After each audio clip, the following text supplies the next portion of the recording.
मारवाड़ रियासत के इतिहास की सीरीज के इस पार्ट में हम बात करेंगे मारवाड़ के प्रतापी शासक राव जोधा के शासनकाल के बारे में। राव जोधा के शासनकाल के बारे में हम चर्चा करें, इनकी उपलब्धियों के बारे में चर्चा करेंगे और किस प्रकार से इनके द्वारा मारवाड़ के या जोधपुर के राठौड़ों के लिए राज्य विस्तारित किया गया था एक बड़े स्तर पर। इन सब पर हम चर्चा करें, लेकिन उससे पहले हम एक बार देख लेते हैं कि मारवाड़ रियासत के पिछले पार्ट के लास्ट में हमने कहां पर स्टॉप किया था और उसके बाद फिर हम इस लेक्चर को कंटिन्यू करते हैं। तो मारवाड़ रियासत के पिछले पार्ट के लास्ट में हमने देख लिया था कि सन 1438 ईस्वी में राव जोधा के जो पिता थे उनकी मेवाड़ में हत्या कर दी गई थी। तो उस समय उनके पुत्र राव जोधा मेवाड़ में ही थे, इसीलिए यह भी संभव था कि अपने पिता की मृत्यु के बाद इनका जीवन भी संकट में था राव जोधा का, इसीलिए ये अपनी जान बचाकर और मेवाड़ की सीमा से बाहर आ गए और राव जोधा पहुंचे काहुनी गांव में। काहुनी गांव जो कि वर्तमान में बीकानेर जिले में आता है। अब यहां हम राव जोधा के बारे में स्टार्ट करें तो उससे पहले मोटे मोटे तौर पर मैं आपको पॉइंट बता देता हूं कि राव जोधा के शासनकाल से संबंधित किन पॉइंट्स पर हम चर्चा करने वाले हैं। तो देखिए, एक तो हम देखेंगे कि राव जोधा ने अपने शासनकाल के स्टार्टिंग में, यानी कि जब ये मेवाड़ को छोड़कर अपनी जान बचाकर वहां से भागे, तो आरंभिक 15 वर्षों तक इनके द्वारा संघर्ष किया गया मंडोर की प्राप्ति को लेकर, क्योंकि मंडोर इनके अधिकार से चला गया था। फिर जब मंडोर पर इनका अधिकार हुआ तो उसके बाद राव जोधा ने आसपास के क्षेत्रों को जीतना शुरू किया और मारवाड़ के राठौड़ों का राज्य विस्तारित करना शुरू किया। इसके अतिरिक्त हम यह भी देखेंगे कि राव जोधा और मेवाड़ के शासक महाराणा कुंभा के मध्य एक संधि हुई थी, जिसको आवड़ बावड़ की संधि कहा जाता है। सन 1453 ईस्वी में वो संधि हुई थी। तो उस संधि की राव जोधा की नजर से क्या अहमियत है और मेवाड़ के शासक महाराणा कुंभा की नजर से उस संधि की क्या अहमियत है। इसके अतिरिक्त राव जोधा द्वारा अपनी पुत्री का विवाह जो है वो मेवाड़ के शासक महाराणा कुंभा के पुत्र रायमल से भी किया गया था। इनकी पुत्री का नाम था श्रृंगार देवी। तो इस विवाह को कराने का भी क्या उद्देश्य हो सकता है या इसका क्या लाभ हो सकता है। इसके अतिरिक्त हम देखेंगे कि राव जोधा ने जोधपुर नगर की स्थापना की, जोधपुर के दुर्ग का निर्माण कराया, जिसको मेहरानगढ़ या चिड़िया टूक कहा जाता है, चिड़िया टूक की पहाड़ी पर जो बना हुआ है। इसके बाद फिर हम अंत की ओर देखेंगे कि राव जोधा का अंतिम समय को लेकर, यानी इनके जीवन काल में जो इनका अंतिम समय रहा था, तब तक इनके द्वारा कितना राज्य विस्तारित कर दिया गया था और उस राज्य का, इनके द्वारा विस्तारित राज्य का किस प्रकार से इन्होंने मैनेजमेंट किया ताकि वो राज्य संभल सके, इनके द्वारा अच्छे से संभाला जा सके। तो देखिए, राव जोधा का जो शासनकाल है वो सन 1438 से और 1489 ईस्वी तक का माना जाता है। अब यहां पर इनके जीवन काल को लेकर इतिहास के कुछ व्यक्तियों, इतिहासकारों द्वारा हमको अलग अलग जानकारी मिलती है। कुछ तो ये कहते हैं कि राव जोधा की जो आयु थी वो 1489 तक थी, यानी कि राव जोधा की मृत्यु 1489 ईस्वी में हुई थी। और कुछ ये कहते हैं कि राव जोधा की जो मृत्यु है वो 1488 ईस्वी तक 88 ईस्वी में हुई थी। तो देखिए, एक तो गौरी शंकर हीराचंद ओझा, इसके अतिरिक्त गोपीनाथ शर्मा, ये तो हमको बताते हैं कि राव जोधा की जो आयु थी वो 1489 तक थी, यानी कि 1489 में राव जोधा की मृत्यु हुई थी। इसीलिए इनके अनुसार तो राव जोधा का शासनकाल कब से कब तक का है, 1438 से और 1489 तक का। लेकिन इसके अतिरिक्त इतिहासकार रेऊ जो हैं, रेऊ ने हमको यह कहा है कि राव जोधा की मृत्यु 16 अप्रैल 1488 ईस्वी को हो गई थी। इसीलिए रेऊ के अनुसार इनका शासनकाल कब तक का है, 1438 से और 1488 ईस्वी तक का। ठीक है, अब पॉइंट पर थोड़ा और आगे की ओर बढ़ते हैं। अब देखिए, स्टार्टिंग में हमने देखा था कि राव जोधा के पिता की सन 1438 में जब मेवाड़ में हत्या की गई थी तो राव जोधा अपनी जान बचाकर मेवाड़ से चले गए थे काहुनी गांव में।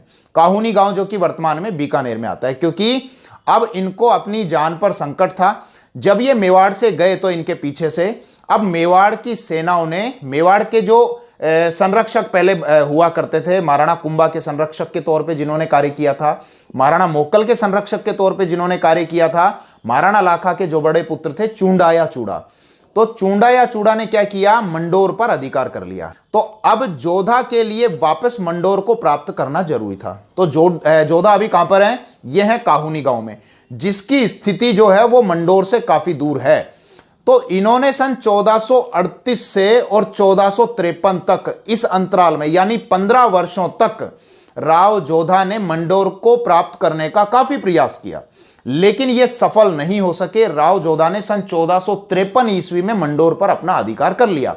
इससे पहले भी इनके द्वारा संघर्ष किया गया, मंडोर पर अधिकार करने के लिए आक्रमण किया गया, युद्ध किया गया, लेकिन यह सफल इसलिए नहीं हो सके क्योंकि इनका जो केंद्र था जहां से ये आक्रमण किया करते थे वो मंडोर से काफी दूर होता था, इसीलिए सक्सेस होने की चांसेस कम थे, यानी कि इनकी रणनीति में कहीं कमी थी। तो जोधा को यह समझ में आया कि यदि मुझे मंडोर पर अधिकार करना है तो सबसे पहले मंडोर के आसपास के क्षेत्रों को जीतना पड़ेगा, वहां पर अपनी शक्ति को बढ़ाना पड़ेगा, उसके बाद ही मैं मंडोर पर अधिकार कर पाऊंगा। तो राव जोधा ने मंडोर के आसपास के क्षेत्रों को जीतते हुए और अंत में सन 1453 ईस्वी में मंडोर को भी अपने अधिकार में ले लिया। अब यहां पर देखिए, जब मंडोर राव जोधा के अधिकार में गया तो उस समय मेवाड़ के शासक महाराणा कुंभा जो हैं वो वापस मंडोर पर आक्रमण करके उसको ले सकते थे, लेकिन यहां पर राव जोधा और महाराणा कुंभा के मध्य में एक संधि हुई जिसको कहा जाता है आवड़ बावड़ की संधि। अभी मैं इस पर चर्चा करूंगा काफी डिटेल से।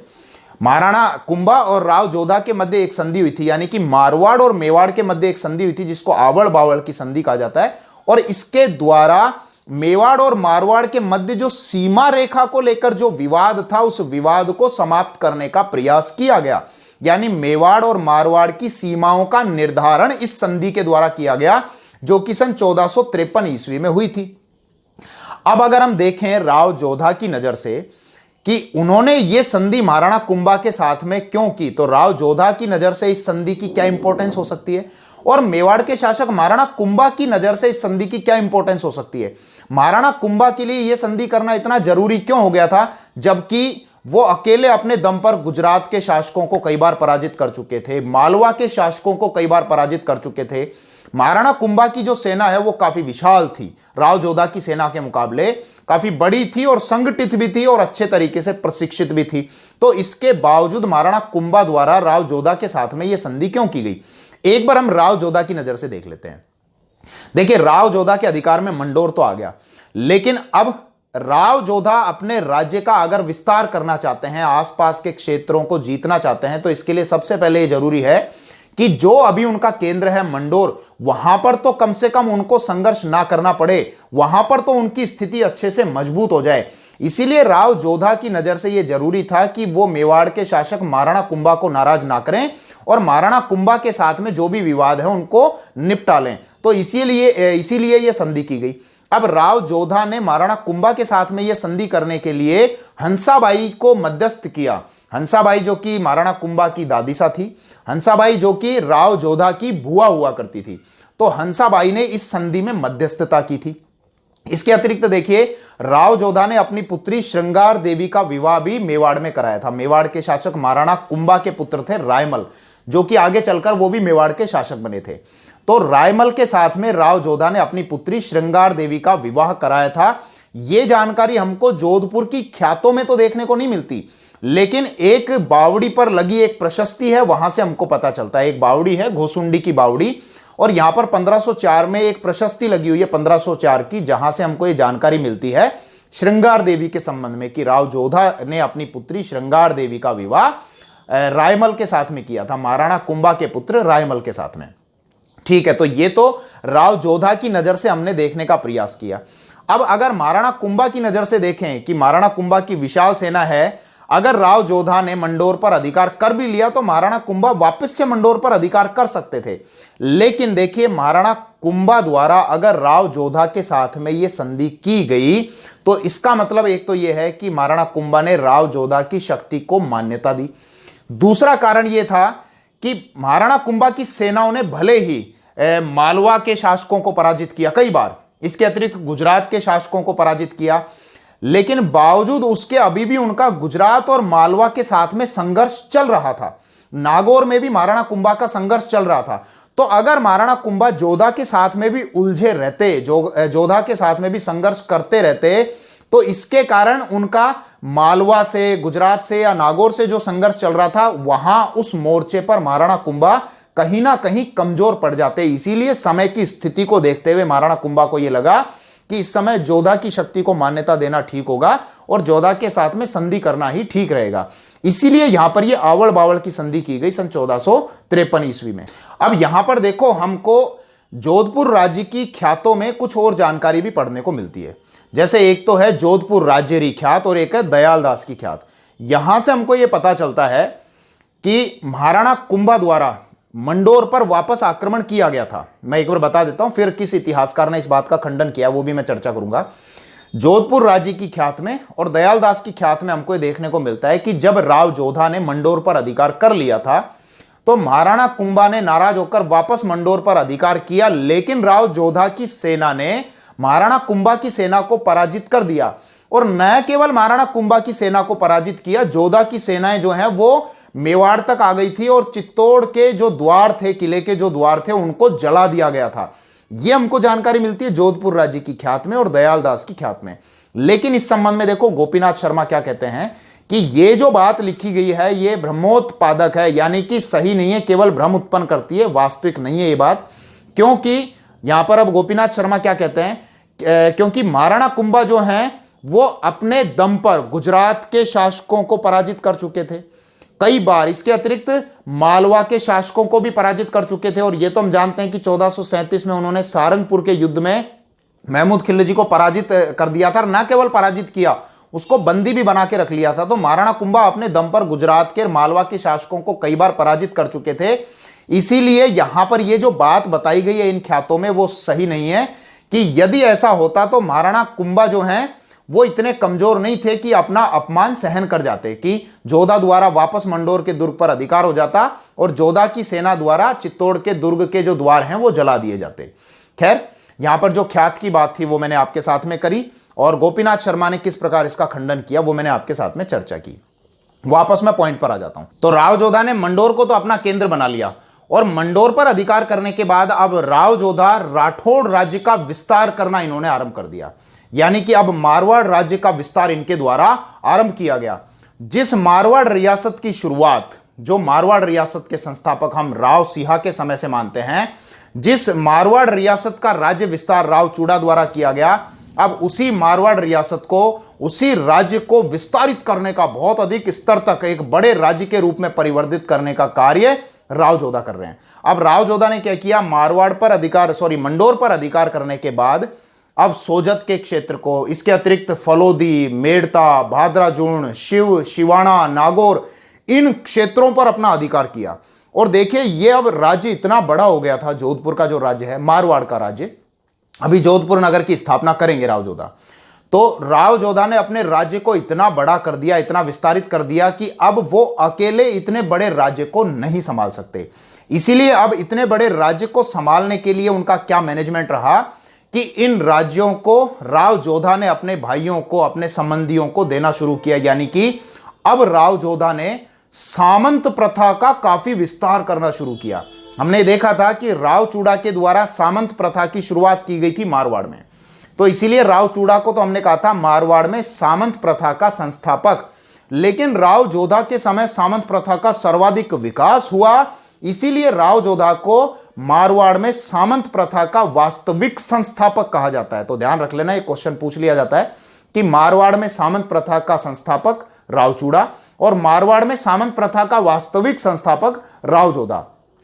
तो राव जोधा ने क्या किया, इतने बड़े क्षेत्र पर अपना अधिकार बनाए रखने के लिए, व्यवस्थित रूप से रखने के लिए अपने अधिकार को अपने भाइयों को, अपने संबंधियों को, अपने पुत्र को देना राव जोधा ने शुरू कर दिया। अब राव जोधा के अगर हम परिवार की बात करें तो ख्यातों से हमको कुछ जानकारी मिलती है। ख्यातों में हमको इनकी पत्नियों के बारे में बताया जाता है कि राव जोधा की 6 पत्नियां थी और इनके पुत्रों को लेकर हमको अलग अलग जानकारी मिलती है। ख्यातों में कुछ जगह तो हमको जानकारी मिलती है कि इनके 19 पुत्र थे, कुछ जगह पता चलता है इनके 17 पुत्र थे, कुछ जगह पता चलता है इनके 14 पुत्र थे और रेऊ के द्वारा, इतिहासकार रेऊ के द्वारा बताया गया है कि इनके पुत्रों की संख्या 20 थी। तो यहां इनके पुत्रों की संख्या में अंतर है सब जगह। अब यहां अगर इनके सबसे बड़े पुत्र की हम बात करें तो राव जोधा के सबसे बड़े जो पुत्र थे वो ज्यादातर ख्यातों में निम्बा को बताया गया है। अब इनके दूसरे या तीसरे पुत्रों को लेकर हमको अलग अलग जानकारी देखने को मिलती है। खैर, ये विषय इतना इंपॉर्टेंट नहीं है, लेकिन फिर भी मेरे दिमाग में आया तो मैंने आपके साथ में चर्चा कर ली। मैं वापस पॉइंट पर आ जाता हूं कि राव जोधा ने मंडोर पर अधिकार कर लिया, अपने राज्य का विस्तार कर लिया, उस विस्तारित राज्य को संभालने के लिए उसका अच्छे से मैनेजमेंट किया और अपने भाइयों को, अपने पुत्रों को वहां बैठा दिया, यानी कि एक सामंत प्रथा को इन्होंने काफी बढ़ाया। अब इसके बाद देखिए क्या हुआ, राव जोधा का मंडोर पर तो अधिकार हो गया, लेकिन राव जोधा की नजर से मंडोर सामरिक दृष्टि से इतना इंपॉर्टेंट नहीं था, इसीलिए अब राव जोधा को यह आवश्यकता महसूस हुई कि एक नई राजधानी बनाया जाए, एक नई राजधानी बनाई जाए और एक नया केंद्र स्थापित किया जाए। इसीलिए राव जोधा ने सन 1459 ईस्वी में जोधपुर नगर की स्थापना की और यहां पर एक दुर्ग का निर्माण कराया जिसको कहा जाता है मेहरानगढ़ का दुर्ग। इसी को कहा जाता है मयूर ध्वजगढ़, इसी को कहा जाता है गढ़ चिंतामणि, इसी को कहते हैं सूर्यगढ़ और इसी को कहते हैं कागमुखी। अब इसी दुर्ग के संबंध में कर्नल जेम्स टोड ने कहा है कि इस दुर्ग की खिड़कियों से ही राव जोधा के जो पुत्र थे वो अपनी हुकूमत पर, अपनी सल्तनत पर आधिपत्य रख सकते थे। और इस दुर्ग की खिड़कियों से, इस दुर्ग से जहां जहां तक इस हुकूमत की जो हद थी, यानी जहां जहां तक उनकी सीमाएं थी वहां तक उनकी नजरें पहुंचती थी, यानी कि इसकी दुर्ग की विशालता के बारे में कर्नल जेम्स टोड ने कहा है। इसके अतिरिक्त रूडयार्ड किपलिंग ने भी क्या कहा है? रूडयार्ड किपलिंग वो व्यक्ति हैं जिन्होंने द जंगल बुक लिखा है। तो रूडयार्ड किपलिंग ने भी यह कहा है कि इस दुर्ग का निर्माण शायद परियों और फरिश्तों के द्वारा किया गया होगा। वैसे अब इस दुर्ग से रिलेटेड मैं ज्यादा चर्चा आपके साथ में नहीं करूंगा, क्योंकि दुर्ग से रिलेटेड, विशेष इसी दुर्ग से रिलेटेड मैं पहले एक लेक्चर बना चुका हूं जो कि फोर्ट ऑफ राजस्थान में आपको मिल जाएगा। आप प्लेलिस्ट में जाना, वहां पर फोर्ट ऑफ राजस्थान की जो प्लेलिस्ट है वहां आपको मेहरानगढ़ का पार्ट मिल जाएगा और भी अन्य दुर्गों के पार्ट भी हैं, मेहरानगढ़ का पार्ट भी मिल जाएगा। तो वहां काफी डिटेल से मैंने बताया हुआ है। तो खैर, राव जोधा द्वारा मेहरानगढ़ के दुर्ग का निर्माण कराया गया और इसके अतिरिक्त यहां जोधपुर नगर इनके द्वारा बसाया गया। जोधपुर के बारे में ध्यान रखना कि एक तो इसको कहा जाता है सूर्य नगरी, क्योंकि सूर्य देव की बड़ी कृपा रहती है, सूरज की बड़ी गर्मी रहती है और ज्यादातर वक्त सूर्य देवता जो हैं वो जोधपुर के ऊपर देते रहते हैं। समझ रहे होंगे आप जो मैं बात आपसे कह रहा हूं। तो इसीलिए इसको सूर्य नगरी कहा जाता है और इसके अतिरिक्त इसको नीला शहर भी कहा जाता है, ब्लू सिटी भी कहा जाता है। ये क्वेश्चन पूछा हुआ है कई बार कि ब्लू सिटी किसे कहा जाता है, जोधपुर को क्यों कहा जाता है? तो ये तो आपको चित्र दिख रहा होगा कि मकानों पर नीला रंग किया हुआ है, इसीलिए इसको ब्लू सिटी कहते हैं। जबकि जयपुर को क्या कहते हैं हम? पिंक सिटी कहते हैं। जबकि वास्तव में जयपुर का जो रंग है वो पिंक नहीं है, वो गेरुआ रंग है, लेकिन उसको सामान्य बोलचाल में पिंक सिटी बोल दिया जाता है।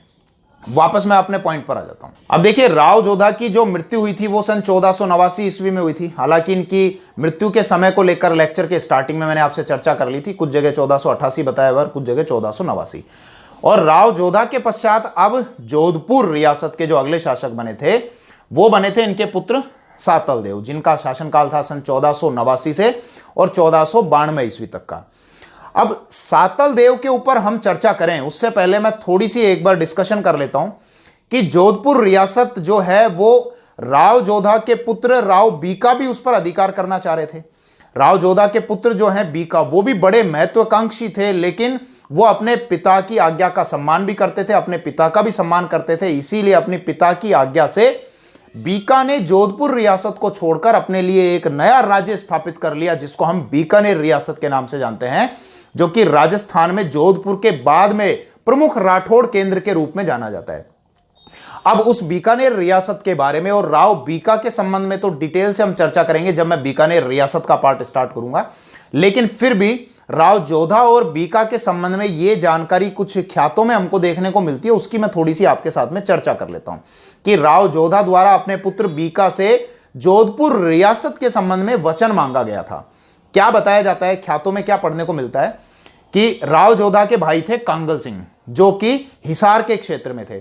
तो हिसार में क्या हुआ, बहलोल लोधी का जो सूबेदार था जिसका नाम था सारंग खां, सारंग खां ने कांगल सिंह की हत्या कर दी।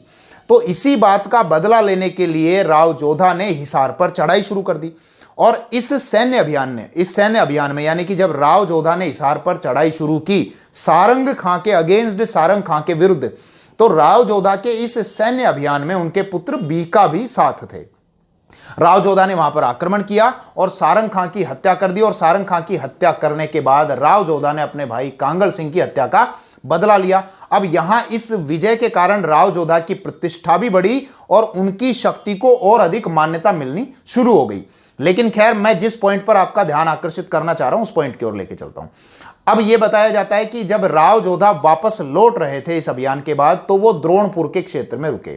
वहां पर उन्होंने अपने पुत्र बीका से एक वचन मांगा कि आप कभी भी अपने भाइयों से जोधपुर रियासत को वापस प्राप्त करने के लिए युद्ध नहीं करेंगे। यानी कि राव जोधा अपने पुत्र सातल देव को जोधपुर राज्य का उत्तराधिकारी बनाना चाहते थे, इसीलिए उन्होंने बीका से यह वचन मांगा कि आप जोधपुर रियासत के लिए कभी भी अपना अधिकार सिद्ध नहीं करेंगे, कभी भी आप संघर्ष नहीं करेंगे या युद्ध नहीं करेंगे। तो ऐसा बताया जाता है कि यहां पर राव बीका द्वारा अपने पिता की आज्ञा का पालन किया गया, अपने पिता की भावनाओं का सम्मान किया गया और राव बीका ने यहां पर यह वचन दे दिया। मैं राव बीका इसलिए बता रहा हूं क्योंकि बीकानेर रियासत उनके द्वारा बसाई गई थी, इसलिए वो राव बीका थे। अभी तक तो ये राजकुमार थे। तो यहां पर राव बीका के द्वारा यानी बीका के द्वारा यह वचन दे दिया गया। लेकिन बीका ने यहां पर अपने पिता से भी एक वचन मांगा और यह कहा कि मैं जोधपुर रियासत पर अपना अधिकार तो नहीं करूंगा, लेकिन आप मुझे यह वचन दीजिए कि आपके जो तख्त हैं या आपके जो राज्य चिन्ह हैं वो मुझे मिलेंगे। तो राव जोधा के द्वारा यह वचन राव बीका को दे दिया गया। तो इसीलिए यहां पर यह बताया जाता है ख्यातों के अनुसार कि राव बीका ने अपने पिता की आज्ञा का पालन करने के लिए, अपने पिता की भावनाओं का सम्मान करने के लिए जोधपुर रियासत का जो अधिकार है वो त्याग दिया और राव जोधा ने अपने पश्चात में अपने पुत्र सातल देव को जोधपुर का उत्तराधिकारी घोषित कर दिया था। अब यहां पर कुछ और बातें आप जान लेना जो कॉम्पिटिटिव एग्जाम्स के हिसाब से इंपॉर्टेंट हो जाती है कई बार, कि राव जोधा की जो रानी थी जिनका नाम था जसमादे हाडी, तो राव जोधा इनसे प्रेम किया करते थे और इनके प्रभाव के कारण ही राव जोधा ने अपने पुत्र सातल देव को जोधपुर का शासक घोषित किया था, जोधपुर का अगला महाराजा घोषित किया था। जसमादे हाडी के द्वारा ही जोधपुर में रानीसर तालाब का निर्माण कराया गया था और इस रानीसर तालाब से ही जोधपुर के दुर्ग में पीने के पानी की आपूर्ति की जाती थी, पेयजल आपूर्ति की जाती थी। इसके अतिरिक्त देखो यहां पर राव जोधा के संबंध में मुझे एक इतिहासकार की बात और ध्यान आ रही है। एक इतिहासकार हैं गौरीशंकर हीराचंद ओझा। उन्होंने राव जोधा के संबंध में यह कहा है कि राव जोधा जो हैं ये मारवाड़ के राठौड़ वंश के जोधपुर रियासत के प्रथम प्रतापी शासक थे। क्योंकि ये तो हमने देख लिया था कि इस रियासत की जो शुरुआत हुई थी इस राजवंश की, मारवाड़ के राठौड़ वंश की, वो राव सिंहा से मानी जाती है। राव सिंहा की उत्पत्ति के संबंध में जो भी अलग अलग मत थे वो मैं चर्चा कर चुका। राव सिंहा के पश्चात के जो बाद के शासक थे उन्होंने भी इस रियासत को बढ़ाने में, मारवाड़ के राठौड़ों के क्षेत्र को विस्तारित करने में अपना अपना योगदान दिया। राव चूड़ा ने भी इस राज्य को विस्तारित करने का प्रयास किया, लेकिन राव जोधा के द्वारा जितना राज्य विस्तारित किया गया था, मारवाड़ रियासत को एक नई ऊंचाइयों पर पहुंचाया गया था। इसी के कारण गौरीशंकर हीराचंद ओझा ने इनको मारवाड़ का यानी जोधपुर का प्रथम प्रतापी शासक कहा है। एक और पॉइंट मेरे को ध्यान आ रहा है कि राव जोधा की जो माता थी जिनका नाम था कोडमदे, तो कोडमदे के द्वारा एक बावड़ी का निर्माण कराया गया था, कोडमदेसर, जो कि वर्तमान बीकानेर में है। और यह बावड़ी पश्चिमी राजस्थान की सबसे पुरानी, सबसे प्राचीन बावड़ी मानी जाती है। तो यहां इस लेक्चर में हमने राव जोधा से संबंधित जितनी भी छोटी बड़ी जो भी बातें हो सकती थी, कॉम्पिटिटिव एग्जाम्स के हिसाब से इंपॉर्टेंट हो सकती थी, और इन बातों को केवल अगर मैं मोटे मोटे तौर पर बता देता कि आवड़ बावड़ की संधि या जो भी विषय थे कि साहब आवड़ बावड़ की संधि 1453 में हुई थी, तो केवल इतना पढ़ने के बाद हमको उस चीज को रटना पड़ता। लेकिन उस संधि की क्या उपयोगिता थी, इन सभी विषयों पर जब मैंने आपके साथ में डिटेल से चर्चा की तो ये विषय मुझे पूरा विश्वास है आपके दिमाग में बिल्कुल स्थायी हो जाएंगे, आपको अच्छे से समझ में आ जाएंगे। बाकी अब हम चर्चा करेंगे राव जोधा के पश्चात के जो शासक हुए वो नेक्स्ट लेक्चर में। थैंक यू, धन्यवाद।